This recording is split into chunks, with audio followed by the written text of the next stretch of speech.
ఇక మొదలెడదామా? అధ్యక్ష, 650 పేజీల్లో ఉన్న ఒక్కొక్క పేజీకి ఒక్కొక్క అక్షరానికి నేను సమాధానం చెప్తాను.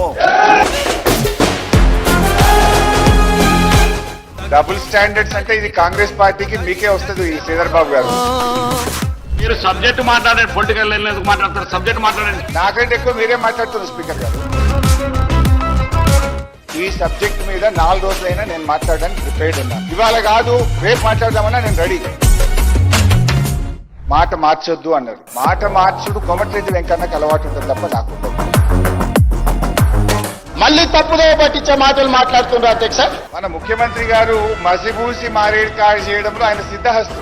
I appreciate. ఇప్పటికీ తమ్మిడి అడ్డి దగ్గర తట్టాడు. మట్టెందుకు రావాలి? గ్రావిటీ ద్వారా నీళ్ళెందుకు తేలే? 2 ఏళ్ళు అయింది కదా. What are you doing? I'm well prepared ముఖ్యమంత్రి గారు. నేను ఉత్తమన లెక్క రాలేదు. హరీష్ రావు గారు మీ లిమిట్ లో ఉండండి. ఉత్తమ్ గారు పాపం సరిగా ప్రిపేర్ కానట్టున్నాడు. Let him check the report. వీళ్ళు ప్రభుత్వం నడుపుతున్నారా, సర్కస్ కంపెనీ నడుపుతున్నారా నాకైతే తెలియదు. హరీష్ రావు గారు, పొంగులేటి గారిని ఒక విషయంలో ఐ అప్రిషియేట్. మరి సీతారామ ప్రాజెక్టు శంకుస్థాపన చేసినప్పుడు కేసీఆర్ గారు పక్కనే ఉన్నారు కదా వారు. ఎన్నిసార్లు ఇచ్చినా కానీ మీరు సబ్జెక్ట్ వదిలిపెట్టి మీరు ఏదో మాట్లాడుతూ ఉంటే ఎట్లా? I will answer each and every question. Be patient, be patient.